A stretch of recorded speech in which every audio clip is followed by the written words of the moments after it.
기도하겠습니다. 주는 그리스도시요 살아계신 하나님의 아들이시나이다. 하나님 진심으로 감사를 드립니다. 워싱턴 그리스도 제자교회 특별히 오늘 수요 예배 드릴 수 있도록 인도해 주시니 감사를 드립니다. 오늘 특별히 화상으로 연결해서 진행합니다.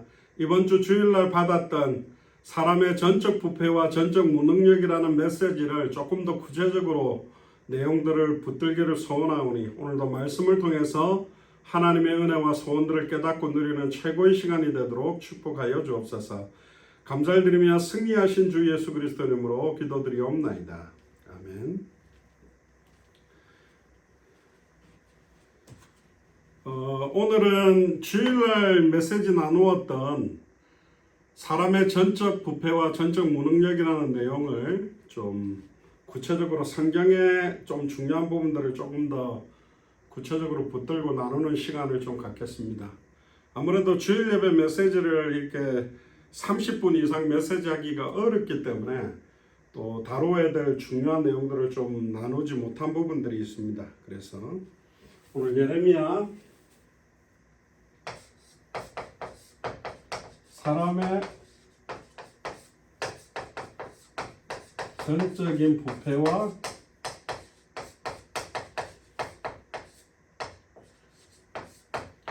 전적인 무능력.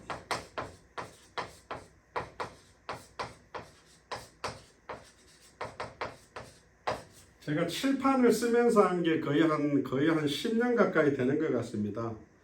굉장히 오래간만에 칠판을 쓰는데 앞으로 수요 예배는 좀 칠판을 쓰면서 중요한 내용들을 좀 많이 나누려고 합니다. 17장 1절 2절 이야기를 했죠. 유다의 죄는 금강석 끝 철필로 기록되었다. 그들의 마음판과 그들의 담불에 새겨졌거늘.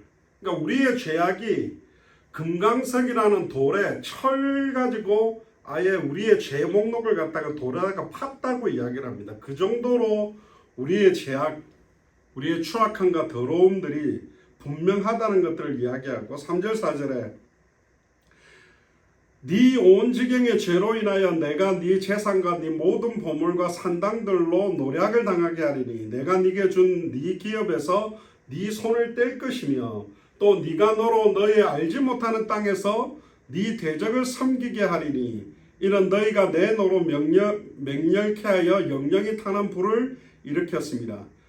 우리가 알지 못하는 땅에서 대적을 섬기며 살아가야 되는 거예요. 우리의 추악하고 더러운 죄가 어느 정도냐? 서론적으로 보면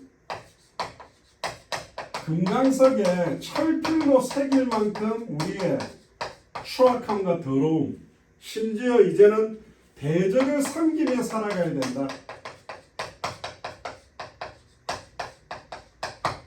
대적한테 조롱을 받아도 너무너무 열받을 건데 대적을 섬기며 사는 인생이 된다. 얼마나 비참한 게 되겠습니까? 5절 6절에 나 여호와가 이같이 말하노라. 무릇 사람을 믿으며 혈육으로 그 권력을 삼고. 지금 한국의 정치판에도 보면 안타깝게도 믿었던 사람들이 배신하고 권력 때문에 거짓말하는 사람들이 너무너무 많아요. 마음이 여호와께 떠난 그 사람은 저주를 받을 것이다. 사람을 믿으면 안 된다고 이번 주일날 이야기했죠. 사람은 믿음의 대상이 아니다. 사람 믿지 마세요. 남편, 아내, 자녀. 사람은 동력해야 되고 우리가 도와줘야 될 대상이고 마음이 여호와께 떠난 그 사람은 저주받는다. 우리의 마음. 여러분들의 마음은 어디 있습니까? 그게 여호와 하나님께 그리스도께 가 있지 않는 사람들은 사실은 저주를 받을 것이라고 하나님이 경고하고 있습니다. 그리고 오늘 본문 7절 8절에 보세요. 그러나 무릇 여호와를 의지하며 여호와를 의뢰하는 사람. 자,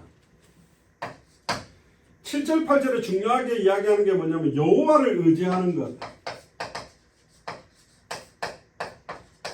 의뢰하는 것. 의뢰라는 것은 항상 어떤 선택이나 결정권에 있어서 하나님의 더 좋은 계획이 뭡니까? 또 성경 66권을 통해서 하나님이 원하는 것들을 찾아내는 것들을 신뢰하고 의뢰하고 맡기는 걸 말해요. 그 사람들이 뭘 받게 된다? 참된 복을 받을 것이다. 우리는 복, 그러니까 육신적인 복 그러지만 이 복을 갖다가 사실은 복음이라고 보면 됩니다. 더 받을 것, 더 필요한 것도 없는 완전한 복음. 더 받을 게 없다. 더 필요한 게 없다. 그리스도만으로 참된 만족과 축복이 저와 여러분들에게 넘쳐나기를 주의 이름으로 축복합니다. 왜 그렇습니까? 여호와 하나님 복의 근원이기 때문에 시편 1편에도 말하죠.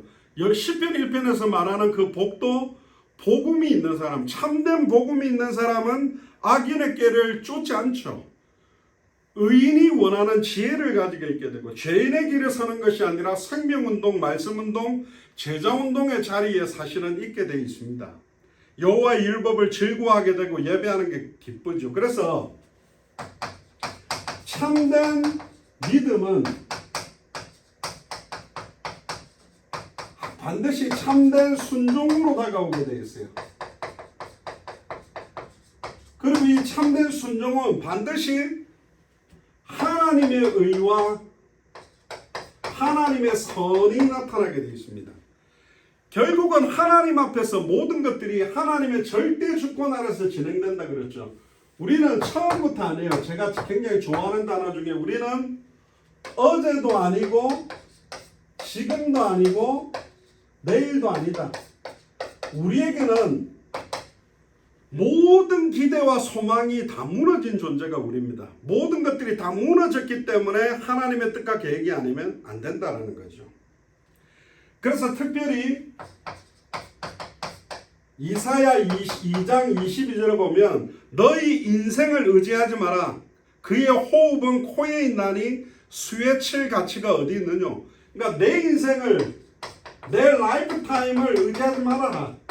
나는 20년 살 거야, 30년 살 거야. 하나님의 계획과 다르게 되어 있다. 그리고 시편 163편 3절 4절에도 보면 방백들을 의지하지 말며 도울 힘이 없는 인생도 의지하지 말지니 그 호흡이 끊어지면 흙으로 돌아가서 당일에 그 도모가 소멸하리다. 방백들도 의지하지 말고 힘없는 인생도 의지하지 말아라. 너무너무 중요한 내용들입니다.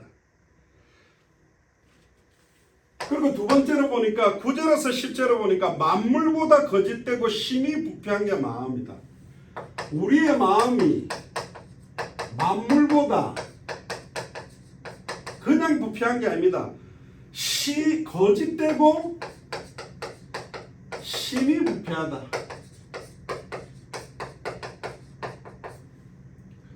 누가 능히 알리오마는 나 여호와는 심장을 살피며 심장과 폐부를 시험한다. 우리의 심장, 정말로 나의 달려갈 길과 주 예수께 받은 사명, 이 은혜의 복음 증언하는 이 일을 마치려면 내 생명을 걸어도 후회함이 없는 너 뭐 위해서 사니? 뭘 위해서 살아가니? 진짜 하나님의 소원과 계획이 뭐냐? 그걸 깨닫기를 원하는 그 심장, 그리고 우리의 폐부라는 말은 호흡할 때마다 느껴지는 부분들입니다. 나는 왜 오늘 호흡하고 살지? 단 하루를 살아도 나는 왜 살지? 왜 이렇게 나는 열심히 일을 하고 있지? 나는 왜 잠을 자지? 왜 일어나지? 왜 공부하지? 제가 제 자녀들에게 늘 이야기합니다. 왜 우리는 캐나다 밴쿠버 갔다가 워싱턴 왔다가 LA 갔다가 하와이 갔다가 휴스턴 갔다가 다시 워싱턴으로 왔냐? 예수가 그리스도이기 때문에. 당대 세계복음화 때문이다. 그게 우리의 심장과 폐부의 어떤 면에서 우리의 중심, 내가 살아가는 이유, 내 삶에 하나님이 나를 부르신 소명, 콜링, 나의 비전, 하나님이 나에게 주신 미션, 그걸 찾는 겁니다. 그래서 특별히 이번에 2주 전에 우리 워싱턴 그리스도 제자교회가 설립 예배를 한 것도 뭐냐? 이해행성이다. 1년에 재생산제는 제자 한 명씩을 세워나가자. 2년째는 2명, 3년째는 4명, 4년째는 8명, 16명, 32명, 진짜 제자 한 사람씩 세워가는 게 너무너무 중요하다. 그리고 두 번째 이야기했습니다. 사람의 전적인 부패와 전적인 무능력의 시작은 창세기 3장부터 시작되어 있어요. 결국은 왜 전적 무능력이 왔냐? 세 가지 때문입니다. 하나님의 말씀을 정확하게 알지 못하고 믿지 못하고 순종하지 못한 것 때문에, 그러니까 죄와 저주가 임하게 되고, 그러니까 일평생 사단에게 종노릇 하게 되는 거예요. 이게 사실 근본 문제입니다. 하나님의 말씀을 정확하게 알아야 돼요. 정확하게 믿어야 돼요. 정확하게 순종해야 돼요. 하나님의 말씀이 힘이 하니까 죄와 저주가 오고, 죄와 저주로 인하여 일평생 사단에게 종노릇하게 되는 것이다. 그래서 하나님의 방법이 뭐냐? 고린도전서 1장 21절에 보면, 하나님의 지혜에 있어서는 이 세상이 자기 지혜로 하나님을 알지 못하는 것으로, 하나님께서 전도에 미련한 것으로, 전도가 사람들이 보기에는 미련해 보입니다. 현장에서 맨투맨 전도하는 게 미련해 보입니다. 그러나 전도에 미련한 것으로 믿는 자들을 구원하기를 기뻐하셨다. 맨날 예수는 그리스도, 예수는 그리스도, 예수는 그리스도, 미련해 보입니다. 굉장히 고상하고 수준 높은 메시지가 필요한 것 같습니까? 아니요. 제가 왜 메시지를 딱 결단하고 완전히 바꾸게 됐느냐? 만약에 우리 워싱턴 그리스도 제자교회, 예수사랑교회, 마라나타 미셔널 처치 홈페이지를 들어와서 설교 하나를 딱 열었는데, 이 사람이 이 설교 하나를 딱 보고 마지막 복음을 전해주는 설교를 듣는 것이 마지막이라고 한다면, 그 메시지에서 복음이 선명하게 선포되지 않았다? 나는 사실은 죄를 지은 것이다. 아무리 감동을 주고 아무리 아름다운 내용들을 이야기하고 아무리 은혜되는 이야기를 했다 할지라도 왜 예수님이 그리스도인지, 아들의 이름을 믿는 너에게 영생이 있음을 알게 하려 함이라. 영접하는 자 곧 그 이름을 믿는 자들에게는 하나님의 자녀가 되는 권세를 주셨다. 이름의 비밀을 정확하게 전달하는 게 너무너무 중요하다. 우리 성경 하나 찾아볼까요? 사도행전 8장을 한번 펴보세요. 빌립이 하나님 앞에서 어떤 면에서는 평신도 중에 가장 칭찬받은 사람인데, 빌립은 어떤 전도를 했느냐? 오직 성령이 너에게 임하시면 예루살렘과 온 유대와 사마리아와 땅끝까지 이르러 내 증인이 되리라. 예루살렘과 온 유대까지는 12제자가 뛰었는데 사마리아 성을 안 가는 거예요. 그래서 사도행전 8장 5절에 보면 빌립이 사마리아 성으로 내려가 그리스도를 백성에게 전파하니. 그러다가 12절을 보세요. 같이 읽어봅시다. 사도행전 8장 12절. 빌립이 하나님 나라와 및 예수 그리스도의 이름에 관하여 전도함을 그들이 믿고 남녀가 다 세례를 받으니. 어떤 전도를 했다고요? 예수 그리스도의 이름에 관한 전도를 했단 말이에요. 그 이름에, 예수 그리스도의 이름에 하늘에 있는 자, 땅 위에 있는 자, 땅 아래에 있는 모든 자의 무릎이 꿇었다. 내 이름으로 구하라. 그래서 그 이름을 밝히 증언하는 게 너무너무 중요한 거예요. 요한일서 5장 1절에도 보면 예수께서 그리스도심을 믿는 자마다 하나님께로 났다. 예수 그리스도의 이름에 관하여 전도한 거다. 왜 예수님이 그리스도인지 진짜 중요한 포커스입니다. 이거 깨닫게 되는데요, 진짜 하나님의 계시가 필요하고 은혜가 필요한 겁니다. 너무너무 중요해요. 자, 그러면 세 번째, 사람의 전적 부패에 대해서 알아봅시다. 첫 번째입니다. 창세기 6장 5절에 보니까 여호와께서 사람의 죄악이 세상에 가득함과 그 마음의 생각의 모든 계획이 항상 악할 뿐임을 보시고. 우리는 항상 악하답니다. 하나님이 우리를 볼 때 세상에 우리의 죄악이 가득 차 있고 그 마음과 생각의 모든 계획이 항상 악한 여자다. 창세기 6장 5절에. 창세기 8장 21절에도 보면 사람의 마음에 계획하는 바가 어려서부터 악하다. 나이 많이 들어서 악해지는 게 아니라 어려서부터 악하다고 말하고 있습니다. 또 창세기 두 번째입니다. 이사야 64장 6절에 보면 대저 우리는 다 부정한 자 같아서 우리의 의는 더러운 옷과 같다. 우리가 가지고 있는 의가 더러운 옷을 입는 거하고 똑같다. 아무리 우리가 진실하게 많은 사람들을 돕고 진실하게 살아간다고 해도 하나님 앞에서는 더러운 옷을 입은 것과 똑같다. 심지어 예레미야 17장 9절 우리 본문이죠. 만물보다 거짓되고 심히 부패한 것이 많습니다. 심히 부패한 것. 때때로는 저도 청소년 시기에 아빠 엄마 죽었으면 좋겠다. 자기를 낳아준 부모님에 대해서 죽었으면 좋겠다라고 말할 정도의 수준으로 악해지는 게 우리의 마음입니다. 또 로마서 3장 10절에서 12절에 보면 기록된 바 의인은 없나니 하나도 없다. 의인은 하나도 없어요. 석가모니 마음의 종교 지도자들 의인 아닙니다. 의인은 없나니 하나도 없으며 심지어 깨닫는 자도 없고 하나님을 찾는 자도 없고 다 치우쳐 한 가지로 무익하게 되느니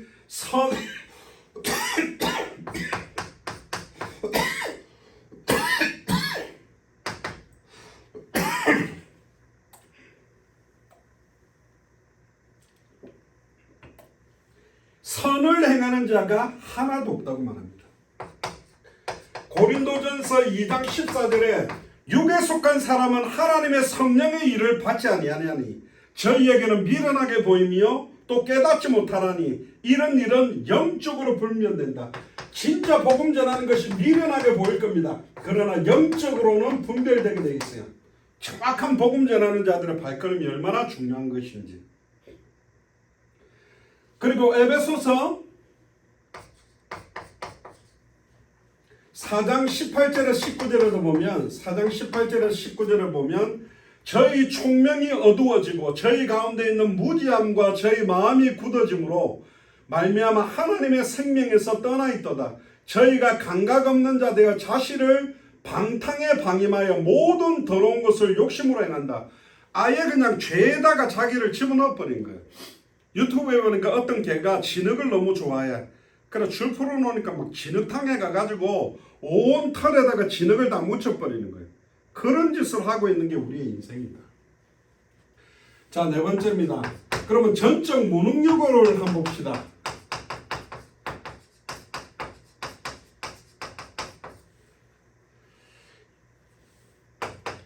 예레미야 13장 23절을 보니까 구스인의 그 피부를 표범의 그 반전을 변할 수 있느냐.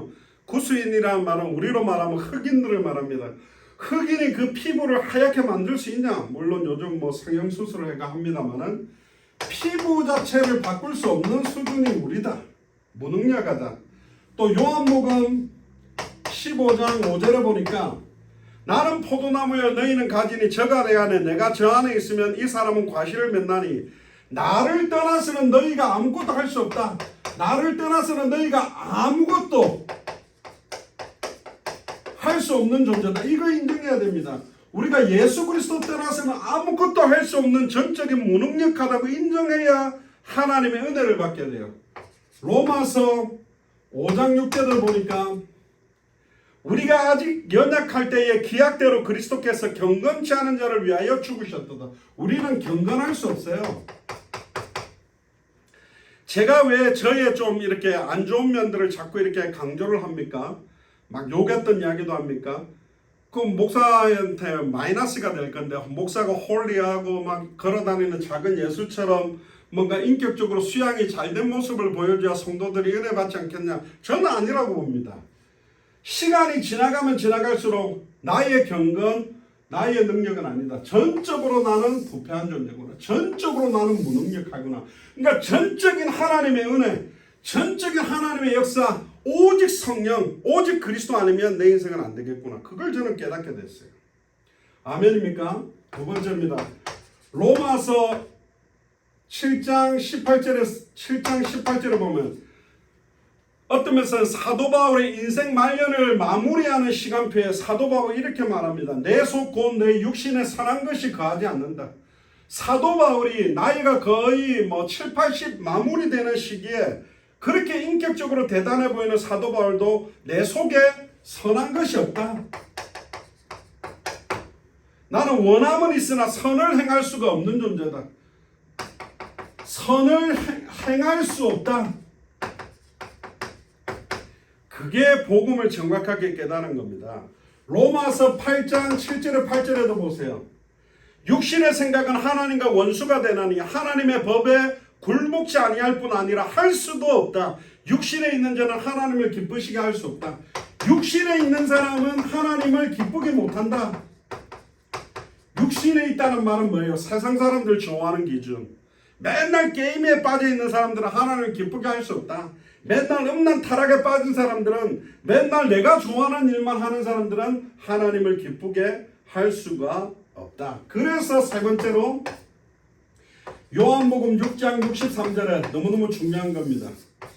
별표를 하나 치고, 살리는 것은 영이니 육은 무익하니라.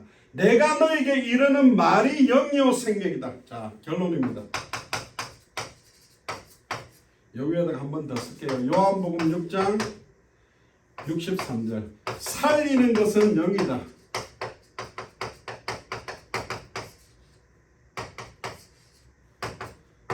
여러분, 허물과 죄로 우리의 영혼이 죽었잖아요. 사실은 영이 죽었다면, 하나님의 형상대로 지음받았던 우리의 하나님의 형상이 죽은 상태가 된다면, 하나님의 형상을 회복하는 것은 하나님의 형상뿐입니다. 예수 그리스도가 하나님의 형상이라고 그랬거든요.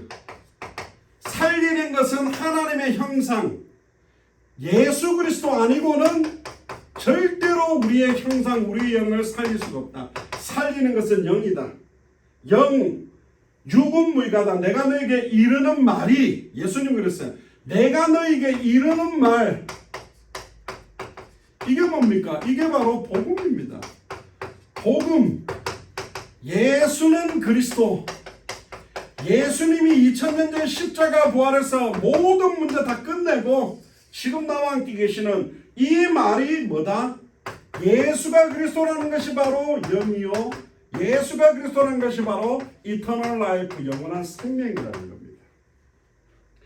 결론입니다. 결국 사람의 전적 부패와 전적 무능력은 성경 전체에서 사실은 우리에게 이야기합니다. 그래야만 하나님의 무조건적인 선택,